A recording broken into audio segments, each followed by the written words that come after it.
Hello guys, അപ്പോൾ എല്ലാവർക്കും അറിയുന്ന പോലെ നീറ്റ് എന്താ പറയുക അടുത്തു അല്ല ഇനി അറൗണ്ട് 2 വീക്സ് ടൈം 2 വീക്സും ഇല്ല അറൗണ്ട് 10 ഡേയ്സ് ആണ് നമുക്ക് നീറ്റ് എക്സാം എഴുതാനുള്ളത്.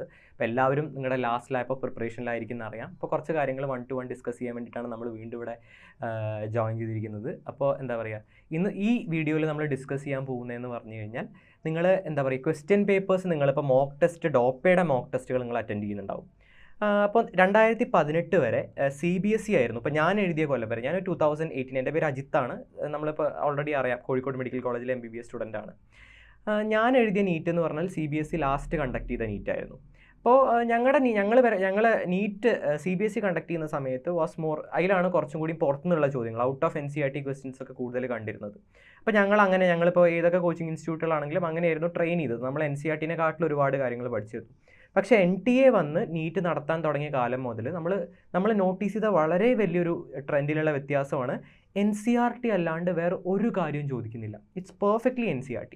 അപ്പോൾ ഇപ്പോൾ എന്താ പറയുക, നിങ്ങൾ ചെയ്യേണ്ട ഏറ്റവും ഇമ്പോർട്ടൻ്റ് ആയിട്ടുള്ള കാര്യം എന്ന് പറഞ്ഞു കഴിഞ്ഞാൽ NTA നടത്തി, ഇപ്പോൾ 2018 ഞങ്ങളുടെ നീറ്റും എടുത്തോളൂ, 2019, 20 ഈ ഇയേഴ്സിലെ നീറ്റിൻ്റെ പ്രീവിയസ് ഇയർ ക്വസ്റ്റ്യൻ പേപ്പറുകളിലൂടെ ഒന്ന് പോകുക എന്നുള്ളത് വളരെ വളരെ ഇമ്പോർട്ടൻ്റ് ആയിട്ടുള്ള കാര്യമാണ്.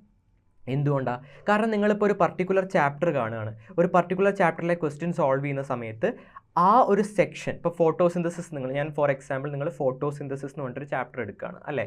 അപ്പോൾ ഈ ഫോട്ടോസിന്തസിസ് എന്ന് പറഞ്ഞിട്ടുള്ള ചാപ്റ്ററിൽ എന്താ പറയുക, പർട്ടിക്കുലർലി ഈ ഒരു ലൈറ്റ് റിയാക്ഷൻ ഡാർക്ക് റിയാക്ഷൻ ഭാഗത്തു നിന്നാണ് ഇപ്പോൾ ലാസ്റ്റ് 2-3 years ആയിട്ട് ക്വസ്റ്റ്യൻ ചോദിച്ചിരിക്കുന്നത് വിചാരിക്കുക. അപ്പോൾ ആ ഏരിയാസ് ഒന്നുകൂടി സ്ട്രെസ് കൊടുത്ത് വായിക്കുന്നത് നന്നായിരിക്കും.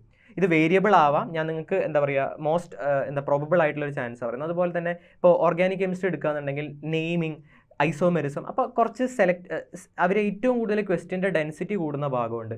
അപ്പോൾ ആ കാര്യങ്ങളൊക്കെ നിങ്ങൾക്ക് കൂടുതൽ മനസ്സിലാവണമെന്നുണ്ടെങ്കിൽ, ഇപ്പോഴത്തെ ട്രെൻഡ് നിങ്ങൾക്ക് കൂടുതൽ മനസ്സിലാവണമെന്നുണ്ടെങ്കിൽ ഒരു ലാസ്റ്റ് 3-4 ഇയേഴ്സിലെ പേപ്പർ നോക്കുക എന്നുള്ള, ക്വസ്റ്റ്യൻ പേപ്പർ നോക്കുക എന്നുള്ള കാര്യം വളരെ ഇമ്പോർട്ടൻ്റ് ആണ്. നിങ്ങളിപ്പോൾ ലാസ്റ്റ് മിനിറ്റാണ് എനിക്ക് ഏറ്റവും ഡിഫിക്കൽട്ടായിട്ടുള്ള ചോദ്യം സോൾവ് ചെയ്യണം. ബേസിക്കലി ഞാൻ പറയട്ടെ, ഡിഫിക്കൽട്ടായിട്ടൊരു ചോദ്യം ചോദിച്ചാലും ഈസി ആയിട്ടുള്ളൊരു ചോദ്യം ചോദിച്ചാലും അതിനെന്താ പറയുക, അതിന് മാർക്സ് സെയിം ആണ്. നിങ്ങൾ ഏത് ചോദ്യം ചെയ്തിട്ടാണ് നിങ്ങൾക്ക് മാർക്ക് കിട്ടിയെന്ന് ആരും അറിയാൻ പോകുന്നില്ല. അപ്പോൾ ഈസി ആയിട്ടുള്ള ക്വസ്റ്റ്യൻസ് തെറ്റിച്ചിട്ട് കുറേ ഈസി ആയിട്ടുള്ള ക്വസ്റ്റ്യൻസിൻ്റെ എണ്ണം ആയിരിക്കും വളരെ കൂടുതലുണ്ടാവുക. അപ്പോൾ അത് തെറ്റിച്ചിട്ട് നിങ്ങൾ ഡിഫിക്കൽട്ടായിട്ടുള്ള 1-2 ക്വസ്റ്റ്യൻ ചെയ്തുകൊണ്ട് ഒരു ഉപയോഗം വരാൻ പോകുന്നില്ല. അപ്പോൾ ലാസ്റ്റ് ഡേയ്സ് ആണ്. അപ്പോൾ ഏറ്റവും ഇമ്പോർട്ടൻസ് ഈസി ആയിട്ടുള്ള NCERT ബേസ്ഡ് ആയിട്ടുള്ള പ്രീവിയസ് ഇയർ ക്വസ്റ്റ്യൻസിന് കൊടുക്കുക എന്നുള്ളതാണ് ഏറ്റവും ഇമ്പോർട്ടൻ്റ് ആയിട്ടുള്ള പോയിന്റ്. അപ്പോൾ ഇപ്പോൾ തന്നെ നിങ്ങൾ ചെയ്ത ആൾക്കാർ ഒരുപാട് പേരുണ്ടാവും, ചെയ്യാത്ത ആൾക്കാർ ആ ട്രെൻഡ് മനസ്സിലാക്കുക, ലാസ്റ്റ് 2-3 ഇയേഴ്സിലെ ക്വസ്റ്റ്യൻസ് ചോദിക്കുന്ന ട്രെൻഡ് മനസ്സിലാക്കുക, ആ റീജിയൻസിന് കുറച്ചും കൂടി ഇമ്പോർട്ടൻസ് കൊടുത്തിട്ട് പഠിക്കുക. ഓക്കെ, അപ്പോൾ ഓൾ ദി ബെസ്റ്റ്.